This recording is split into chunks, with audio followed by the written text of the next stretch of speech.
Baiklah, di sini saya menggunakan jurnal yang pertama berjudul Screening Fitokimia Daun Bihanong. Selanjutnya, pengertian dari daun bihanong.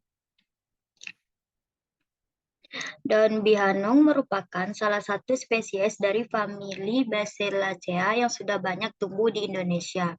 Tanaman ini memiliki banyak manfaat dalam segi kesehatan, seperti mengobati luka, hiperkolesterol, hipertensi, digunakan juga untuk obat pendamping kanker, tipus, radang usus, pembengkakan hati dan jantung, serta meningkatkan vitalitas. Bahan aktif adalah suatu senyawa yang ada di struktur epitel tanaman yang memiliki fungsi sebagai antibakterial. Bahan aktif didapatkan dengan cara mengekstraksi daun bihanong. Ada larut yang digunakan untuk menarik bahan aktif yang ada di daun bihanong. Yang pertama yaitu ada etanol, metanol, dan enheksana. Pelarut tersebut akan menarik bahan aktif yang ada di daun bihanong seperti alkaloid, flavonoid, fenol, steroid, polifenol, steroid, triterpenoid, dan minyak atsiri maupun saponin. Selanjutnya, jurnal yang kedua.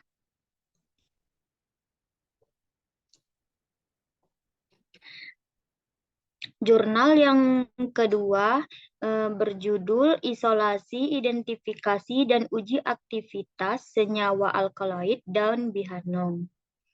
Selanjutnya,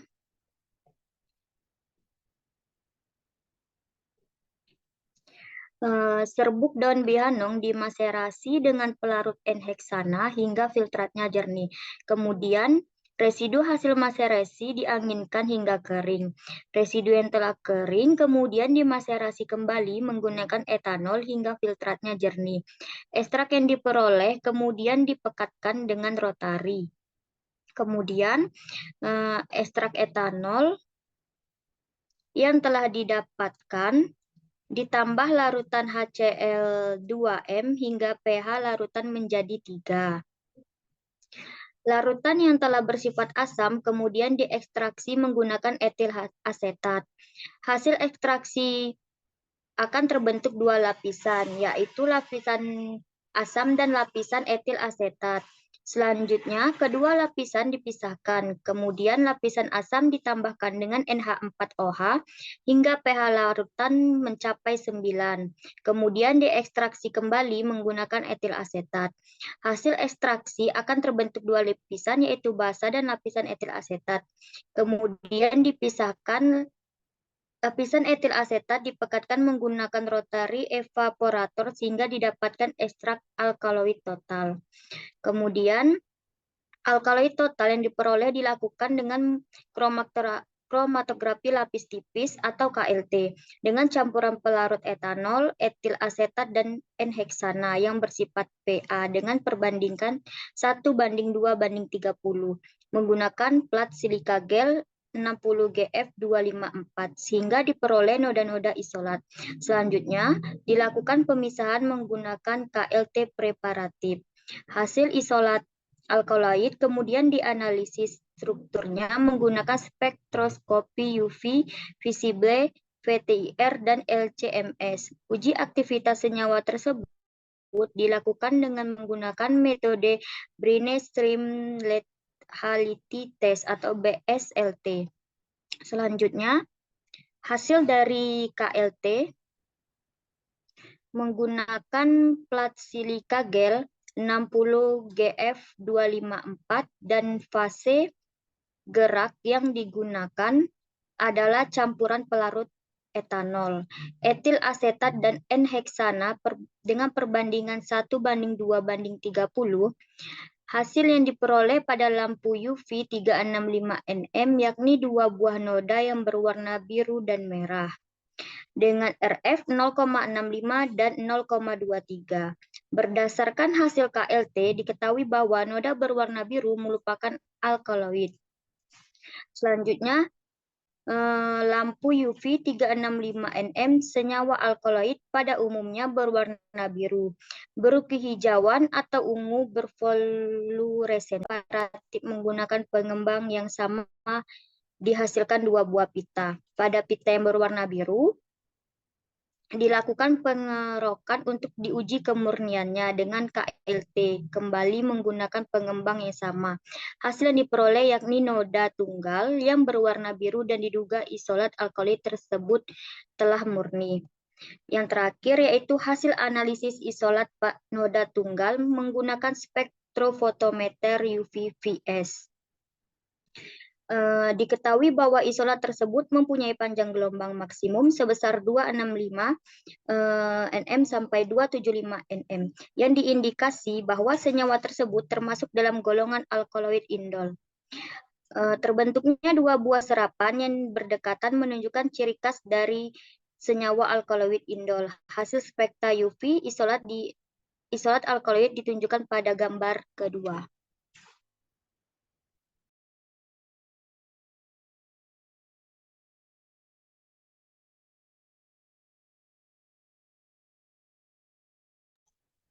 Baiklah, dari materi yang telah dijelaskan tadi, bahwa hasil dari ekstraksi 2 akan terbentuk 2 lapisan, ya. Ini lapisan asam dan lapisan etil asetat. Nah, bagaimana dan apa yang menyebabkan sehingga hasil ekstraksi tersebut dapat membentuk 2 lapisan?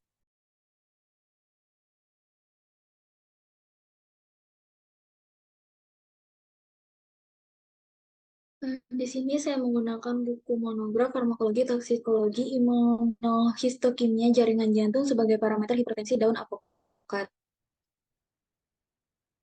Tadi pertanyaannya bagaimana dan apa penyebab sehingga hasil ekstraksi itu dapat membentuk 2 lapisan.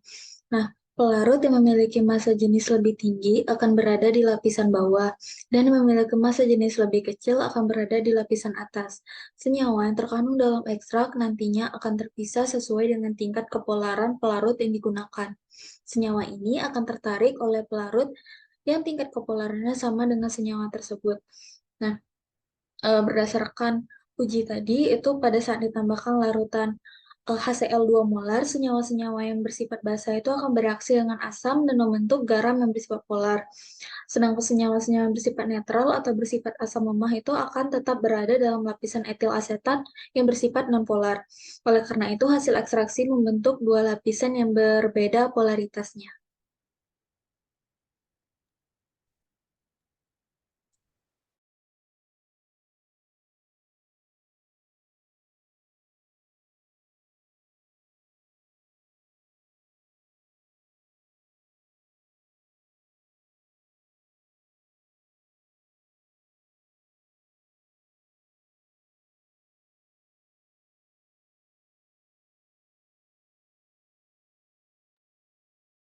Jadi kesimpulannya yaitu penyebab dari hasil ekstraksi tadi membentuk 2 lapisan tergantung pada pelarutnya. Apabila pelarutnya memiliki massa jenis lebih tinggi, maka akan berada di lapisan bawah. Kemudian sebaliknya, apabila memiliki massa jenis lebih kecil, akan berada di lapisan atas.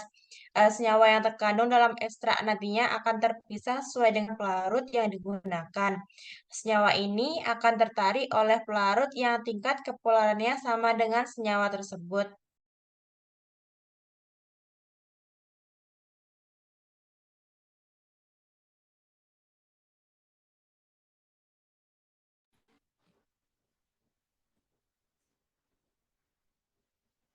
Nah, di sini saya menggunakan jurnal yang berjudul Analisis Kandungan Kafein dalam Kopi Tradisional Gayo dan Kopi Lombok menggunakan HPLC dan spektrofotometri UV-UV. Di sini dikatakan bahwa kafein adalah salah satu jenis senyawa turunan alkaloid yang dapat ditemukan dalam kopi dan teh. Kafein sendiri memiliki efek farmakologis yang bermanfaat secara klinis, seperti menstimulasi susunan syaraf pusat dengan efek menghilangkan rasa letih, lapar, dan mengantuk. Juga dapat meningkatkan daya konsentrasi dan memperkuatkan kontraksi jantung. Kemudian, pada jurnal yang kedua yang berjudul Analisis kafein dalam kopi bubuk di Kota Manado menggunakan spektrofotometri UV vis. Di sini dikatakan bahwa untuk uji kualitatif, yaitu uji kualitatif kafein dengan menggunakan metode pairing.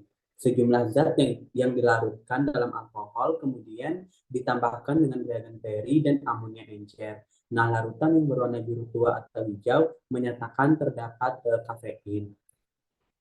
Kemudian untuk hasil dari pengujian tadi, untuk mengetahui keberadaan kafein dalam sampel kopi, maka dilakukan uji kualitatif menggunakan reagen Perry tadi.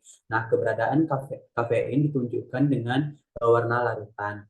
Adapun untuk hasil uji kualitatif dari metode Perry ini dapat dilihat pada tabel 2 berikut. Nah, di sini ada 6 sampel yang digunakan, ada sampel A, B, C, D, E, dan F. Dan untuk hasilnya sendiri yang telah bereaksi dengan reagen Perry tadi menunjukkan hasil berwarna hijau.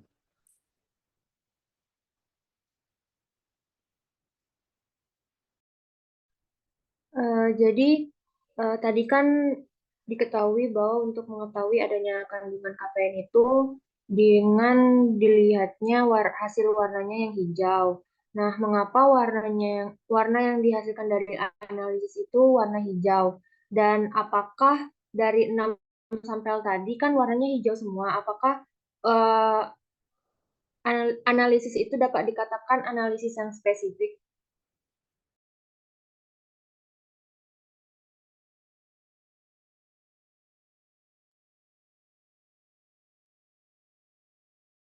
Jadi tadi dijelaskan dalam jurnal yang sama.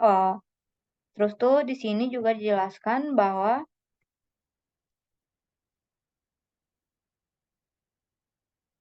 uji kualitatif kafein metode Pari itu tuh zat itu dilarutkan dalam alkohol, kemudian ditambahkan reagen Pari dan amonia encer, larutan berwarna biru, tua atau hijau, dan itu dinyatakan dalam farmakope.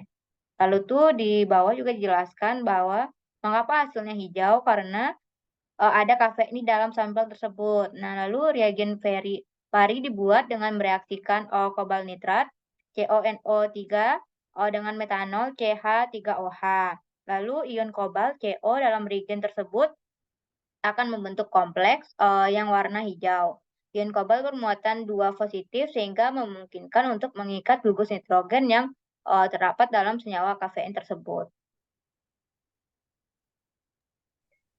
Jadi warna hijau yang terbentuk dari hasil analisis itu karena reagen Pari tadi yang mereaksikan kobalt nitrat dengan metanol, di mana tadi ion kobalt tadi dalam reagen tersebut akan membentuk kompleks yang berwarna hijau.